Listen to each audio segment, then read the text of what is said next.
Most of the wars you fight are happening entirely inside your head. We carry mountains we were only supposed to climb. We bleed from wounds that do not exist in reality, but only in our memories or our fears. It is an exhausting way to live.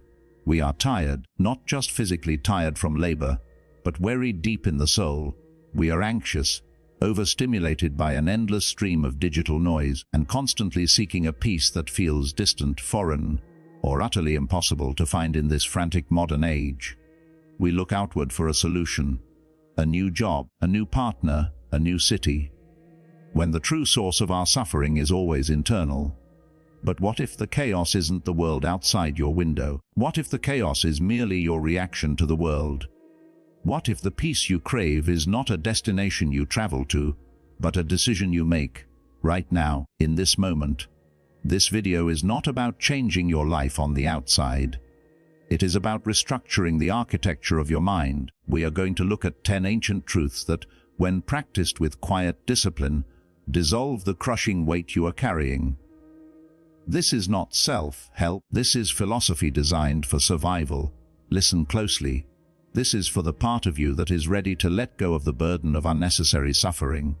Lesson 1. The art of surrender. There is a concept in Stoicism that is often misunderstood as weakness. It is actually the ultimate, most profound strength a human being can possess. Epictetus, the slave who became a philosopher, taught us this fundamental principle, the very dividing line of tranquility.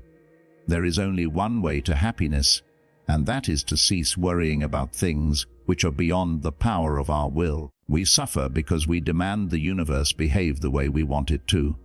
We are insistent children, stamping our feet because our preferred reality, the reality where the traffic moves, the economy is stable, the weather is perfect, and people never leave us, does not exist. We resist reality itself. We cling to outcomes as if our grip could somehow determine their path. But you control none of this. You do not control the past, which is finished. You do not control the future, which is uncertain. You do not control the emotions, thoughts, or decisions of a single other person on this planet. When you tie your internal peace to external events, to things you cannot possibly control, you are voluntarily handing the keys of your emotional life to a stranger. You make yourself a slave to circumstance, and therefore, you will never be free. The Stoic response is not apathy, but intelligent discernment. We must categorize every issue we face into two columns: things within my control and things outside my control. Only the former deserves your energy. The latter deserves your acceptance. The shift: find peace in the shooting, not the hitting. The effort is yours, the result belongs to fate. Put the heavy, exhausting baggage of external expectation down. Lesson 2. The Fortress of Perspective. Marcus Aurelius, the emperor of Rome, who governed the largest empire the world had ever seen, faced unending plague, war, betrayal, and the crushing weight of duty. Yet, he repeatedly wrote this profound directive to himself: it is not the event itself that disturbs you, but only your judgment of it. And this, you have the power to wipe out at a moment's notice. Read that sentence again. Internalize its gravity. The pain is rarely in the circumstance. The pain is always in the interpretation. A breakup is not a judgment on your worth. It is merely a person leaving. The tragedy is the story you invent afterward. The narrative that you are unlovable, that you deserved it, that you will never recover. Losing a job is not a personal failure. It is an economic shift. The suffering comes from your ego telling you that you are now worthless or redundant. Events are inherently neutral. They have no voice, no malice, and no inherent meaning. You, and you alone, are the narrator. You are the one adding the scary music and the dramatic lighting to a silent movie. Consider the same historical occurrence, a shipwreck. To one person, it is the utter end, the loss of everything, the crushing despair. To another, who views it through the lens of survival and resourcefulness, it is the dramatic test that forces the invention of a new, stronger self. Same water, same wood. Two vastly different realities. The shift. Next time you feel that sharp, debilitating pain of suffering, halt your thoughts. Ask yourself the central, life-changing question: is this thing hurting me, or is my opinion of this thing doing the damage? Remember, you are the author of your mind's internal script. If you don't like the ending, you have the profound moral authority to pick up the pen and write a different interpretation. Change the story, and you begin the long, quiet process of healing the wound. Lesson 3: The Gift of Impermanence. Seneca, the great statesman and philosopher who advised Nero, noticed a peculiar and self-sabotaging habit in humans. We spend our lives in a state of contradiction. He said, "You act like mortals in all that you fear, and like immortals in all that you desire. We fear immediate pain, yet we desire infinite time. We procrastinate our essential joy. We save the good clothes, the special wine, the difficult words of forgiveness or love for some mythical future date. We wait to start the project. We wait to forgive. We wait to truly live. We assume that there will always be a tomorrow, a vast, unlimited reserve of time. But time is not a renewable resource. Every hour spent in anxiety, scrolling, or arguing is an hour permanently redacted from your existence. This waiting game creates fundamental problems because it makes us lazy with our gratitude. We take our health for granted until we get sick. We take our loved ones for granted until they are gone. We live in the future, terrified of its threats, while completely abandoning the present moment, which is the only time we actually possess. The shift Stoicism asks you to meditate on your mortality, memento mori. This is not intended to be morbid, but to be an urgent existential alarm clock. If you knew deep in your bones that this was the last week you would spend with someone you cherished, would you spend it arguing over trivial matters? Or would you simply listen, fully present? Death is the ultimate editor. It puts every single one of your daily problems in the most brutal perspective. Most of what you are worrying about today will not matter when you are taking your final breath. So why permit it to consume you now? Do not let your life be a waiting room. The doors are open, walk through them fully engaged now. Lesson 4: The fire and the fuel life will inevitably throw obstacles, burdens, and setbacks at you. This is the only guarantee of the human condition. The average person spends their life trying to dodge these obstacles. They hide from pain. They complain bitterly. They wish perpetually for things to be easier, for a path paved with velvet. The Stoic, however, does the precise opposite. The Stoic mind is not a fragile container that needs protection. It is a fire. As Marcus Aurelius put it in the Meditations, a blazing fire makes flame and brightness out of everything that is thrown into it. When you toss a small twig into a small candle, the candle is extinguished, it dies. But when you throw a large, difficult, wet log into a raging bonfire, the fire engulfs it, consumes its resistance, and burns hotter, brighter, and larger than before. The real-life example: when you get fired, the candle mindset shrieks. This is a disaster, an ending. The bonfire mindset calmly assesses, this is fuel. This forced redirection is the fuel I needed to finally start my own business. This economic pressure is the fuel I need to learn the new, difficult skill I avoided. The obstacle is never in the way. The obstacle is the way, because it is the necessary resistance that forges your resilience. The shift: stop asking fate for a life without heavy burdens, for that is a life of softness and stagnation. Instead, ask for shoulders strong enough to carry whatever load is assigned to you. Use your pain, use your failure. Burn it all as potent fuel for your transformation. Your scars are not symbols of damage. They are proof that you successfully survived the heat. Lesson 5: The silence of validation. We live in an era defined by noise and comparison. We are addicted to the instantaneous, empty calories of external opinion. We post, we wait for the digital applause, and we are constantly checking the score. We are terrified of being misunderstood, overlooked, or worst of all, disliked. But the Stoic realizes something profoundly liberating: how much time he saves who does not look to see what his neighbor says or does or thinks. When you anchor your self-worth to the applause of others, you have outsourced your soul.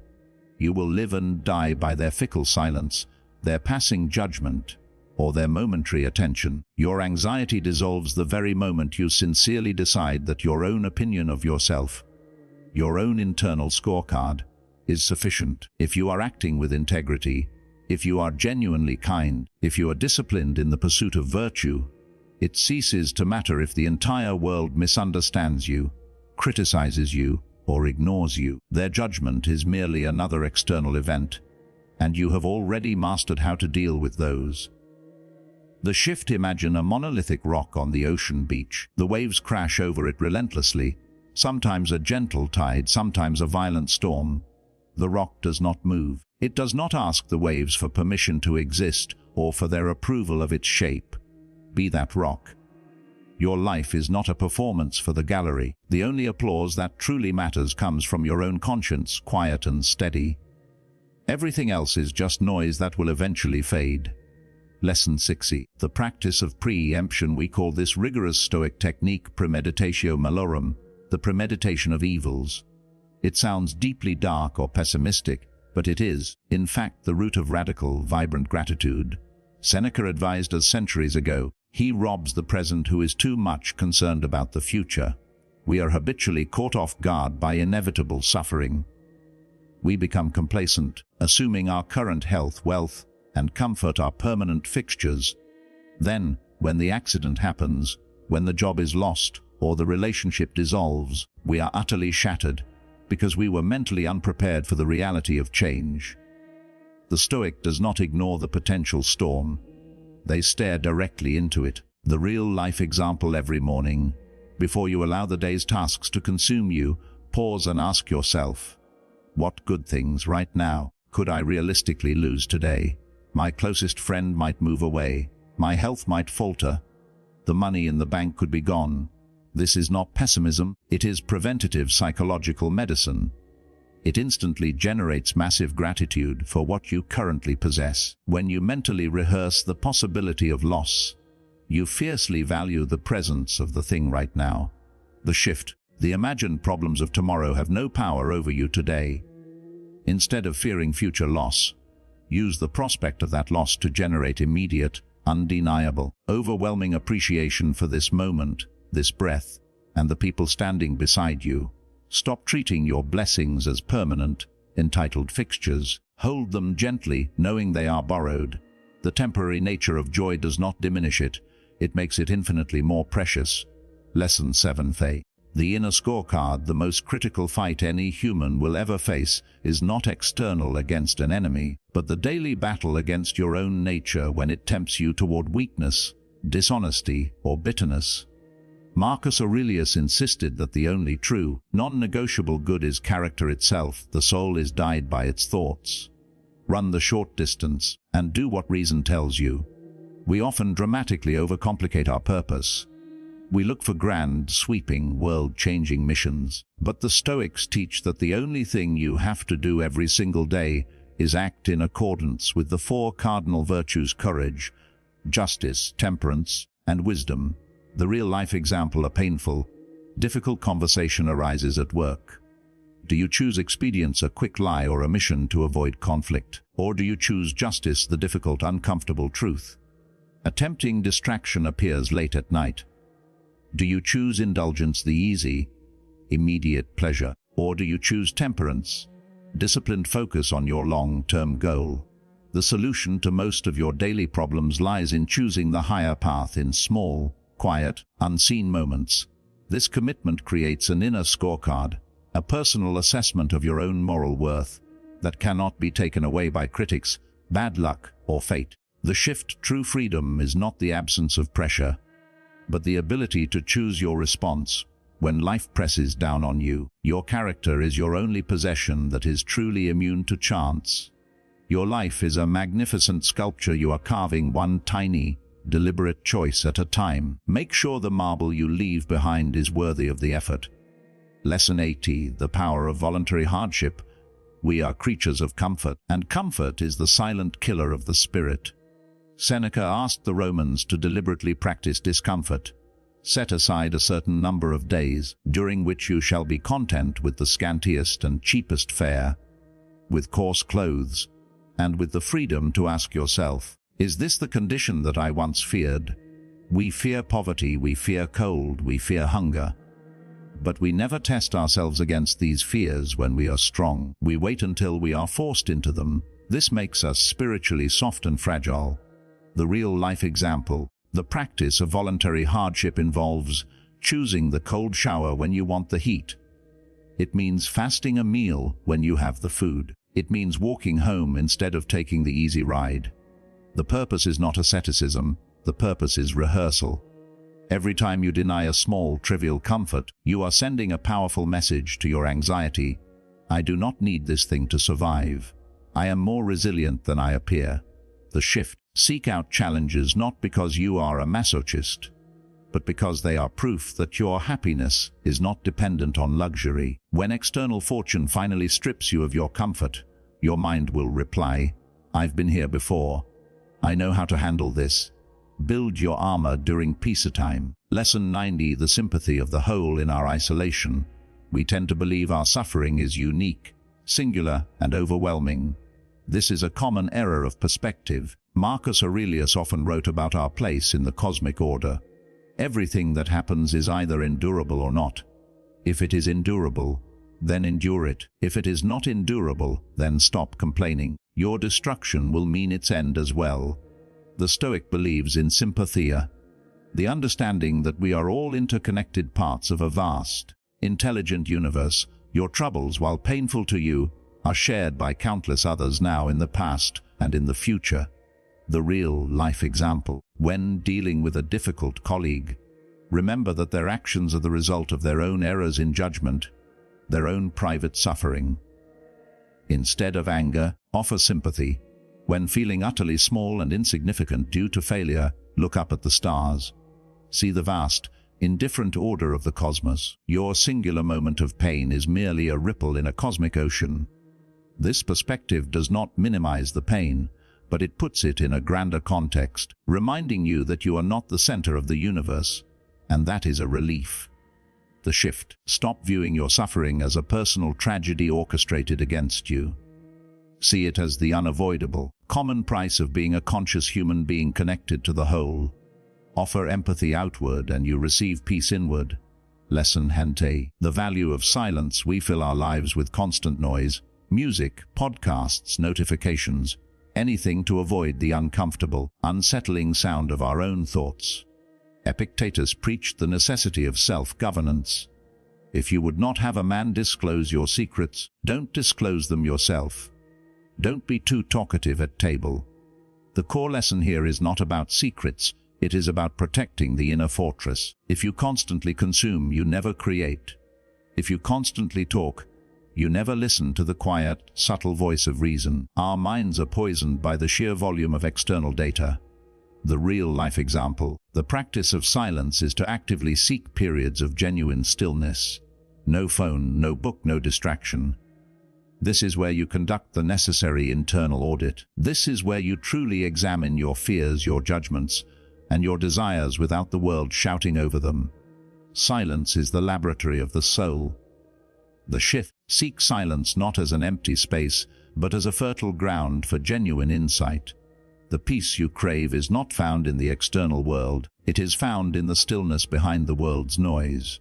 The deeper you retreat into yourself, the stronger you become when you emerge. These 10 powerful lessons are not magic pills. They are a rigorous, lifelong practice. You will fail. You will get angry. You will worry. You are profoundly human. But now you have a compass. You have the tools to return to the calm, reasoned center of your being. You know that you can let go of control. You know that you narrate your own reality. You know that time is short, that obstacles are fuel, that you do not need the world's permission to be calm, that the prospect of loss breeds gratitude, that your highest purpose is your character, that hardship makes you stronger, that your suffering is shared, and that stillness is the key to clarity. The inevitable problems of life will remain, but the persistent, crushing, unnecessary suffering can finally end. If you are ready to walk this path of quiet strength, to build a mind that absolutely cannot be shaken by the winds of fortune, subscribe. Join us. Let's build that inner fortress together.